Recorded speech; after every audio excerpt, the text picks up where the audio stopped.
Inilah daftar 5 penyiar terkuat yang ada di dalam anime Dandadan. Kita mulai dari peringkat nomor 5-nya, sekaligus peringkat penyiar yang paling lemahnya. Di mana pada posisi ini ditempati oleh kelompok band metal yang disebut dengan Hayashi Performer. Dengan jumlah total anggota intinya sebanyak 4 orang dalam formasi sebagai berikut.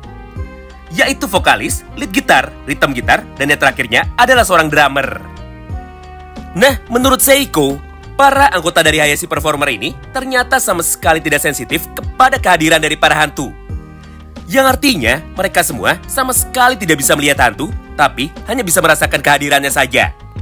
Jadi, berdasarkan hal itu, maka mereka pun hanya bisa melakukan pembasmian hantu jika ada yang memintanya, memanggilnya, atau kebetulan mereka sedang lewat ketika sedang melakukan patroli malamnya. Tapi meskipun begitu, dan juga terlepas semua kekurangannya tersebut, faktanya, menurut Seiko, Hayashi adalah salah satu yang terkuat. Karena walaupun mereka sekarang tidak bisa melihat hantu, tapi kekuatan dari band metal mereka mampu menembus alam dari dunia lainnya atau alam dari para yokai. Berikut ini adalah beberapa kekuatan dari band metal Hayashi yang sudah dimunculkan secara langsung tepat di dalam cerita mangganya. Pertama adalah kekuatan dari nyanyian eksorsis atau nyanyian pemburu hantu.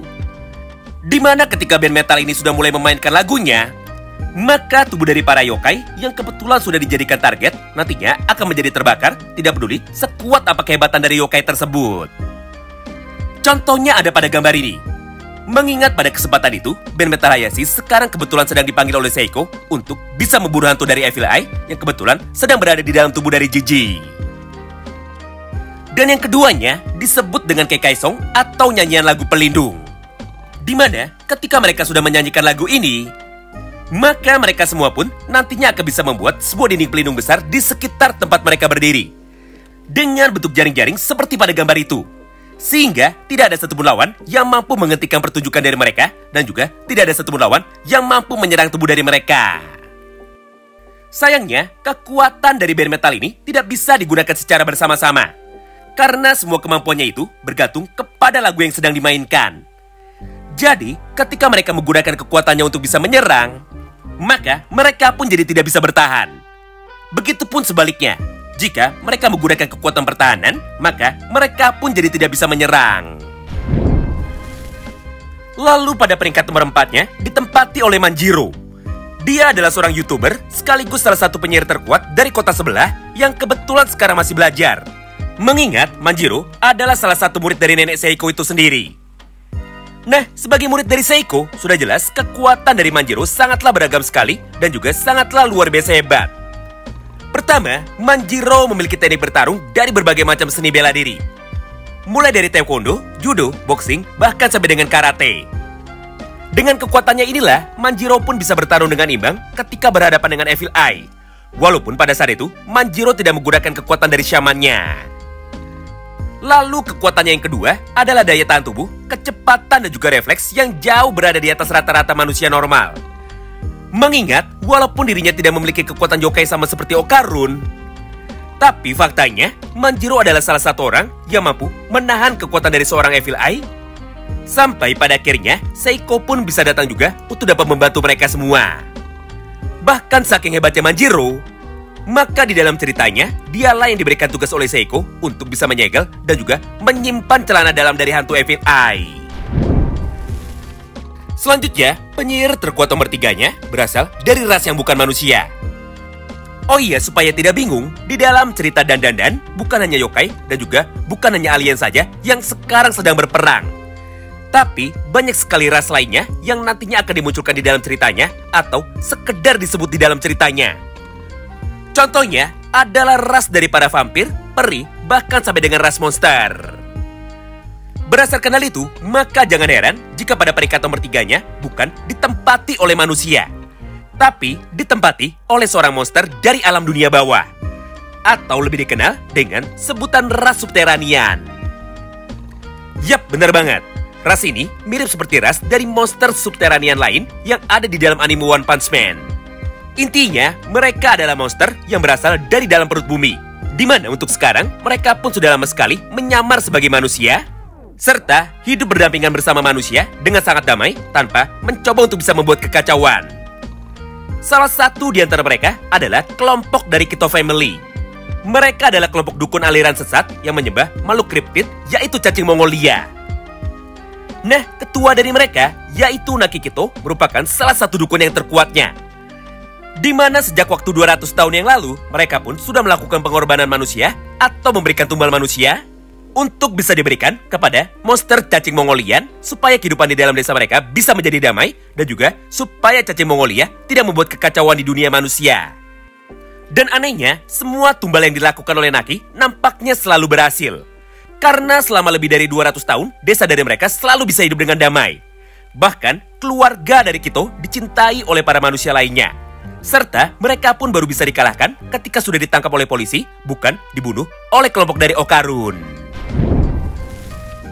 Lalu pada peringkat nomor 2-nya, tidak lain dan juga tidak bukan, adalah Momo Ayase. Yap, kekuatan dari seorang Momo sama sekali tidak bisa dianggap remeh. Mengingat walaupun dirinya baru saja dapat membangkitkan kekuatannya itu. Namun, potensi kekuatan dari Momo Ayase sangatlah luar biasa besar. Bahkan, di dalam anime Dandadan ini, kekuatan dari Momo adalah yang paling lengkap, bahkan cenderung paling broken. Di mana di antara kekuatannya adalah sebagai berikut. Pertama, adalah kemampuan pertahanan dan juga durability yang paling kuat. Karena faktanya, tubuh manusia dari Momo selalu bisa bertahan, walaupun dirinya sudah diajar berkali-kali oleh para yokai dan juga diajar berkali-kali oleh para alien. Kedua, Momo memiliki kemampuan untuk bisa membaca ingatan. Di mana ketika Momo sudah menggunakan kekuatannya ini, maka Momo pun jadi bisa tahu semua masa lalu dari targetnya itu. Ketiga, Momo memiliki kemampuan aura detection.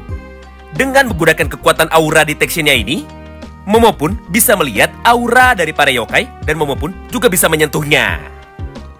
Keempat adalah kemampuan psychokinesis, yaitu kemampuan untuk dapat mengeluarkan tangan spirit dalam berbagai bentuk dan juga dalam berbagai fungsi.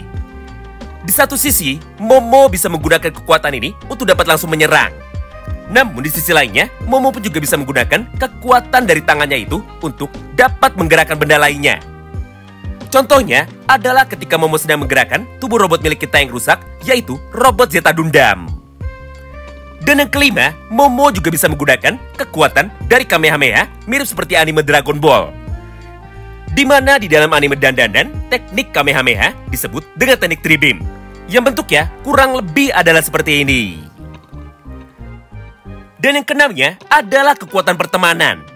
Di mana pada saat ini, Momo pun juga sudah bisa berteman dengan yokai yang paling kuat di dunia, yaitu yokai Reiko.